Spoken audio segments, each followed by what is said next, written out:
अस्सलामुअलैकुम, मेरा नाम मोहम्मद शुएब है और आप देख रहे हैं शेबी बिटकॉइन यूट्यूब चैनल। आज के दिन मेरा टॉपिक क्रिप्टो मार्केट की अपडेट देना है, बिटकॉइन इथीरियम का एनालिसिस करना है।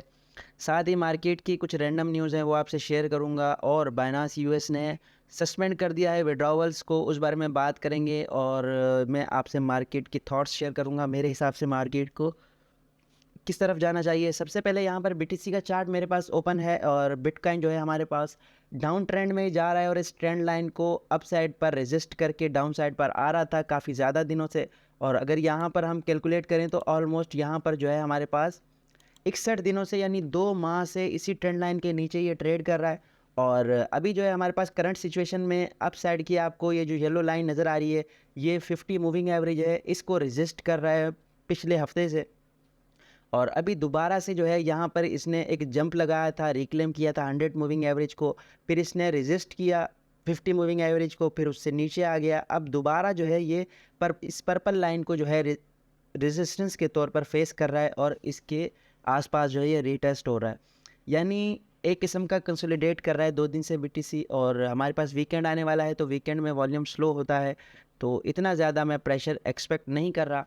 फिर भी मैं आपसे डाउन साइड और अप साइड के लेवल जो है वो डिस्कस कर सकता हूँ। यहाँ पर जो है हमारे पास डाउन साइड का जो लेवल है वो ये वाला लेवल होगा, इससे नीचे जो है हमारे पास काफ़ी ज़्यादा स्टॉप लॉसेस पड़े हुए हैं। तो ये 200 मूविंग एवरेज जो आपको नज़र आ रही है डेली के टाइम फ्रेम में, इससे नीचे जो है हमारे पास बीटीसी आ सकता है। और अप साइड की बात करें तो अप साइड पर हमारे पास 27,500 का जो ये एरिया है ये स्ट्रॉन्ग एरिया है। यहाँ पर जो है हमारे पास रीटेस्ट मिल सकता है, यहाँ से रीटेस्ट मिलने के बाद भी ये डाउन साइड पर आ सकता है, तो आपने इन चीज़ों को नज़र में रखना है। ये 2 एरियाज़ बहुत ज़्यादा इंपॉर्टेंट हैं। अप साइड पर अगर इससे जाना है, अप साइड पर ब्रेकआउट करना है तो इस ट्रेंड लाइन को ब्रेक करना पड़ेगा।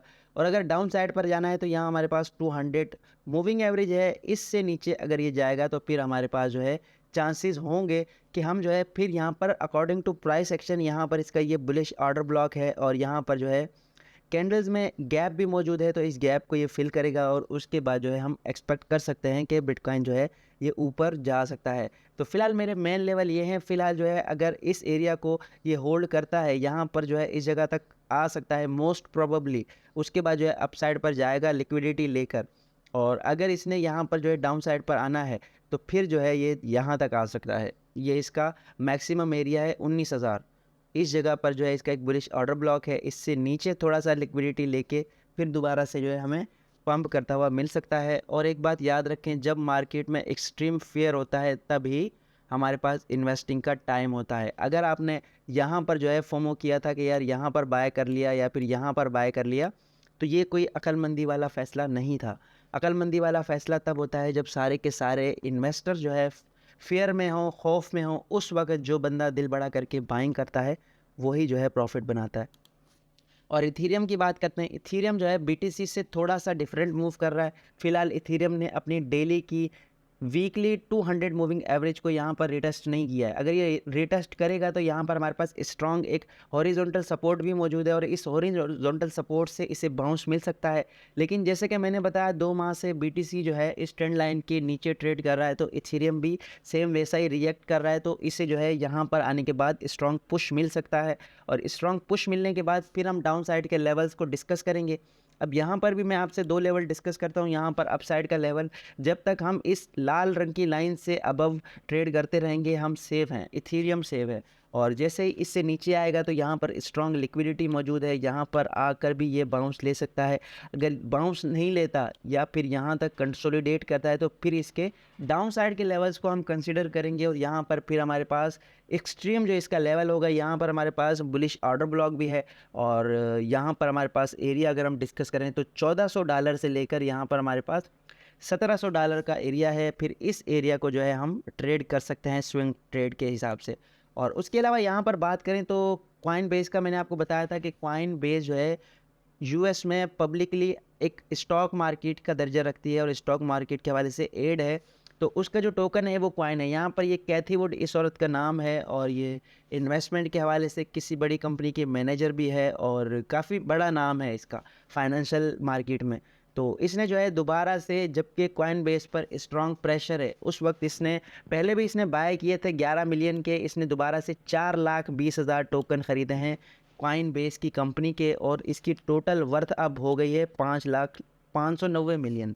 तो यहाँ पर इस लेडी की तस्वीर भी आपको नज़र आ रही है। तो मैं जो है कॉइनबेस के टोकन का एनालिसिस करना चाह रहा था। यहाँ पर अगर कॉइनबेस के टोकन का आप हिसाब लगाएं तो बिल्कुल ही डाउन ट्रेंड में है, जैसे कि मुर्दा ही हो गया बिल्कुल। लेकिन जब कि बुलिश मार्केट हमारे पास स्टार्ट होगी और क्रिप्टो मार्केट पर से प्रेशर हटेगा, यूएस रेगुलेटर्स थोड़े से कूल डाउन होंगे, तो फिर हमारे पास जो है ये अपसाइड पर जो है बहुत स्ट्रांग मूव ले सकता है। इसका ऑल टाइम जो है ऑलमोस्ट 397 है और फिलहाल ये अपने 54 पर चल रहा है। तो आप अंदाज़ा लगाएं कितना ज़्यादा ये डाउन है।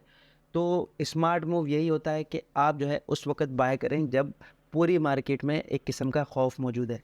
और गोल्ड का एनालिसिस करते हैं। गोल्ड भी बीटीसी के साथ ही मूव कर रहा है अपसाइड पर। यहाँ पर इसकी जो एक रेजिस्टेंस है ये 1980 के करीब है और इसे जो है बार बार इसी जगह पर रेजिस्ट कर रहा है। ये बार बार फिर नीचे आ जाता है 100 मूविंग एवरेज को। अगर इसका ब्रेक डाउन होता है डाउन साइड पर तो फिर हमारे पास यहाँ पर लेवल होंगे 1860 के और यहाँ पर जो है हमारे पास 1890। ये वाला एरिया हमारा स्ट्रॉन्ग एरिया है। अगर बिटकॉइन डंप करेगा और स्टॉक्स डंप करेंगी तो साथ ही गोल्ड का भी जो है थोड़ा सा प्रेशर हमें देखने को मिल सकता है। और जिस तरह सिक्योरिटी और कमोडिटी की आपस में वार चल रही है, सिक्योरिटी ऑफ एक्सचेंज कमीशन इस तरह के मसाइल पैदा कर रहे हैं कि सिक्योरिटी में आप ट्रेडिंग नहीं कर सकते, तो इसका बेनिफिट जो है हमारे पास बीटीसी, इथेरियम और साथ ही गोल्ड को मिल सकता है और गोल्ड में हमें अच्छा पंप नज़र आ सकता है। तो हमने इन सारी खबरों को क्लोजली वॉच करना है। खबरों के साथ ही हम चलेंगे। बाइनांस से कंटिन्यू विड्रॉवल जो है वो जारी है और यहाँ पर अगर देखें तो सबसे बड़ा विड्रॉवल 14,000 बिटकॉइन का हुआ है, जो कि इस रिकॉर्ड बना है। काफ़ी ज़्यादा टाइम से इतना बड़ा विड्रॉवल नहीं आया था बाइनांस में। तो अभी भी इन्वेस्टर जो है वो फेयर में है, खौफ में है और वो अभी भी जो है सिक्योरिटी ऑफ एक्सचेंज कमीशन की तरफ से किए गए फैसले को देख रहे हैं कि ये किस करवट बैठता है। और यहाँ पर अगर बात करें तो यहाँ पर जो है ये जो आपको ब्लू एरिया नज़र आ रहा है ऑरेंज, और ये आपको ग्रीन एरिया नज़र आ रहा है, ग्रीन नहीं बल्कि रेड एरिया, तो ये जो है रीजन है, एक यूएस रीजन है, एक जो है हमारे पास यूरोप का रीजन है और एक एशिया का रीजन है। यूरोप के रीजन में बीटीसी की सप्लाई बहुत ज़्यादा कम होती जा रही है। यहाँ पर 2020-21 के पीक में सबसे ज़्यादा सप्लाई बिटकॉइन की यूएस के पास थी, लेकिन अब अगर देखें तो 11% माइनस में चल रही है यूएस की सप्लाई, ठीक है। और यूरोप की सप्लाई देखें तो यहाँ पर हमारे पास जो है बहुत ही ज़्यादा माइनस में चल रही थी 2020-21 में, लेकिन अब वो भी पॉजिटिव है। सबसे ज़्यादा सप्लाई एशिया में चल रही है और एशिया में बीटीसी डोमिनेंस 9% के प्लस पॉइंट पर है। तो यहाँ पर हमें देखने से समझ आ रहा है कि जैसे जैसे यूएस ने रूल्स और रेगुलेशन टाइट किए तो वहाँ से सारी सप्लाई और डोमिनेंस निकल गई और यहाँ पर हमारे पास एशिया में सबसे ज़्यादा इंक्रीज़ हुआ और जहाँ पर हमारे पास जो यूरोप है वो बिल्कुल डिक्रीज़ की तरफ जा रहा था, तो यहाँ पर हमें वो दोबारा से इंक्रीज़ होता हुआ नज़र आ रहा है।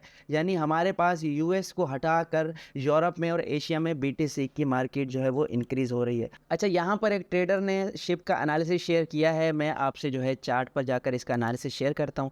यहाँ पर मैंने पहले भी ये मेरे ख्याल में एनालिसिस आपसे शेयर किया था, अब दोबारा से जो है शेयर करता हूँ। यहाँ पर जो है एक डाउन ट्रेंड में शिप जा रहा है और फिलहाल अपनी एक स्ट्रांग सपोर्ट पर मौजूद है। यहाँ पर ये स्ट्रांग सपोर्ट अगर ब्रेक होती है तो फिर हमारे पास जो है 40 से 50% का डंप आ सकता है और फिर हमारे पास 600 से 500 के करीब जो है हमारे पास बाइंग होगी यहाँ पर शिप की। और अप साइड पर अगर अप साइड की मूवमेंट लेता है तो यहाँ पर हमारे पास ये वाला जो एक ट्रायंगल बन रहा है डाउन साइड का, डाउन ट्रेंड का, इसे ब्रेक होना ज़रूरी है। अगर ये ब्रेक होगा तो फिर हमारे पास यहाँ से अप साइड पर ये वाला एरिया जो है हमारा पूरा का पूरा हम इस रीजन को बना सकते हैं। यहाँ पर इस जगह तक ये वाली हमारी फिर स्ट्रॉन्ग सपोर्ट होगी, इस जगह पर जो है हम रेजिस्ट करेंगे। तो इस एरिया को हमने क्लोजली वॉच करना है। फिलहाल अगर आप बाइंग करना चाहते हैं तो शिव के पास जो है बहुत ही लोवेस्ट पॉइंट है, यहाँ पर आप बाइंग कर सकते हैं। और अगर जो है दोबारा डाउन साइड पर जाता है तो पोटेंशियल बाइंग रेंज यहाँ पर ये है, यहाँ से आप डीसीए करेंगे और उसके बाद जो है हम फर्दर शिव की मूवमेंट जो है वो देखेंगे कि शिव कहाँ जाता है। फ़िलहाल मार्केट में स्ट्रॉन्ग फेयर मौजूद है तो यहाँ पर जो है आप बाइंग करके इस फेयर को अपने प्रॉफिट में तब्दील कर सकते हैं। और उसके अलावा आखिर में सिक्योरिटी ऑफ एक्सचेंज कमीशन के कॉइन में आपसे डिस्कस करता रहा हूँ। यहाँ पर जो है मैं आपसे सारे कॉइन डिस्कस करना चाहता हूँ। सारे टॉप प्रोजेक्ट हैं जो बाइनांस पर हैं, वो एटम है, बीएनबी, बीयूएसडी और कोटी। कॉइनबेस के पास CHZ, near, flow, ICP, VGX, dash और NEXO है। और साथ ही इन दोनों के पास जो लिस्टेड हैं वो सोल, एडा, मैटिक, फिल, सैंड, माना, एल्गो और AXS है। इनके हिसाब से ये सारी के सारे सिक्योरिटी हैं, इनको ट्रेड नहीं करना चाहिए और अगर ट्रेड करना चाहते हैं तो हमसे लाइसेंस लेकर ट्रेड करें। तो फ़िलहाल जो है कॉइनबेस ने कहा है कि हम जो है सिक्योरिटी एक्सचेंज कमीशन के खिलाफ अदालत में जाएंगे और सुप्रीम कोर्ट तक जाएंगे। तो फिलहाल सिर्फ ये खबरें हैं जिनकी वजह से पैनिक सिचुएशन क्रिएट हो रही है।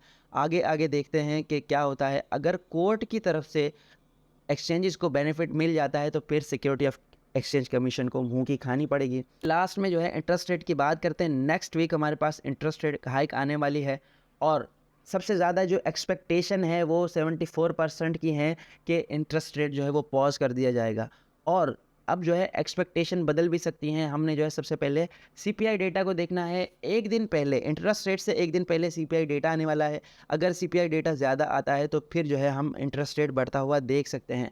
अगर हमारे पास महंगाई नॉर्मल आई और महंगाई में कमी आई तो फिर हम जो है देखेंगे कि इंटरेस्ट रेट पॉज हो सकता है और इसका क्रिप्टो मार्केट और दूसरी मार्केटों में अच्छा खासा पॉजिटिव रिएक्शन होगा। तो ये थी आज की वीडियो। उम्मीद है कि आज की वीडियो भी आपके लिए इन्फॉर्मेटिव रही होगी। मिलते हैं अपनी नेक्स्ट वीडियो में। अल्लाह हाफिज़।